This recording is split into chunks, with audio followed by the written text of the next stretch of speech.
আমরা বাংলাদেশ আরেকটি প্রদেশ করব শুধুমাত্র সনাতনীদের জন্য। বাংলাদেশের সনাতন ধর্মাবলম্বীদের জন্য আলাদা প্রদেশ গঠনের হুঁশিয়ারি দিয়ে দেশ জুড়ে তীব্র বিতর্কের জন্ম দিয়েছেন সুপ্রিম কোর্টের আইনজীবী অ্যাডভোকেট চৈতালি চক্রবর্তী। তবে একজন ব্যক্তির বিক্ষিপ্ত বক্তব্য নয়, বরং একে প্রধানমন্ত্রীর চীন সফরকে ঘিরে বৃহত্তর কোনো রাজনৈতিক পরিকল্পনার অংশ হিসেবে মনে করছেন অনেকে। গত ১৯ জুন একটি বেসরকারি টেলিভিশন চ্যানেলে সাক্ষাৎকার দেন চৈতালি চক্রবর্তী। এ সময় তিনি বলেন, বেশি বাড়াবাড়ি করলে বিভিন্ন দেশ থেকে সাহায্য চেয়ে সনাতনীদের জন্য আলাদা প্রদেশ গঠন করা হবে। বক্তব্যটি প্রকাশ্যে আসার পরপরই সামাজিক যোগাযোগ মাধ্যম থেকে রাজনৈতিক অঙ্গন সবখানে তৈরি হয় তুমুল প্রতিক্রিয়া। বাংলাদেশের স্বাধীনতা, সংবিধান ও রাষ্ট্রীয় কাঠামোর সঙ্গে সাংঘর্ষিক এমন বক্তব্যকে দেশের সার্বভৌমত্বের বিরুদ্ধে সরাসরি চ্যালেঞ্জ হিসেবে দেখছেন অনেকেই।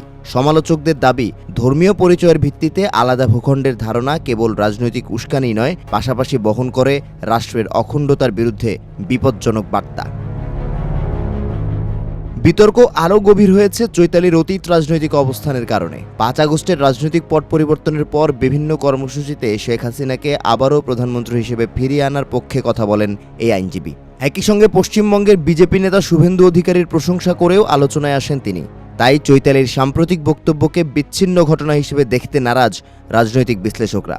চৈতালির বক্তব্যের পর রাজনৈতিক দলগুলোর প্রতিক্রিয়া ছিল আরও কঠোর।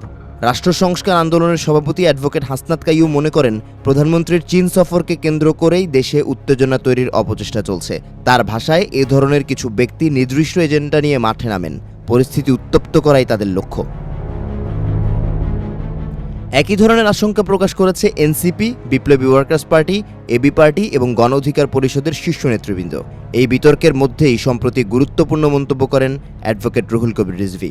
বিএনপির সিনিয়র যুগ্ম মহাসচিবের দাবি, প্রধানমন্ত্রীর বিদেশ সফরকে ঘিরে বিভিন্ন রাজনৈতিক শক্তি নেতিবাচক ও উস্কানিমূলক পরিস্থিতি তৈরির চেষ্টা করছে।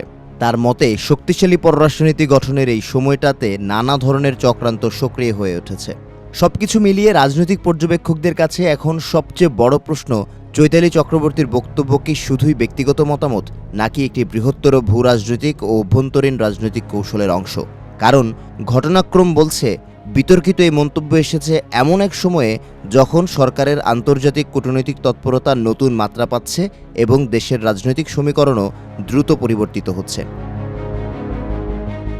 বাংলাদেশের ইতিহাস বারবার দেখিয়েছে, ধর্ম বর্ণ নির্বিশেষে জাতীয় ঐক্যই দেশের সবচেয়ে বড় শক্তি। সেই বাস্তবতায় দাঁড়িয়ে ধর্মীয় ভিত্তিতে আলাদা প্রদেশের দাবি শুধু বিতর্ক নয়, জাতীয় নিরাপত্তা ও রাষ্ট্রীয় সংহতি নিয়েও তৈরি করেছে নতুন প্রশ্ন।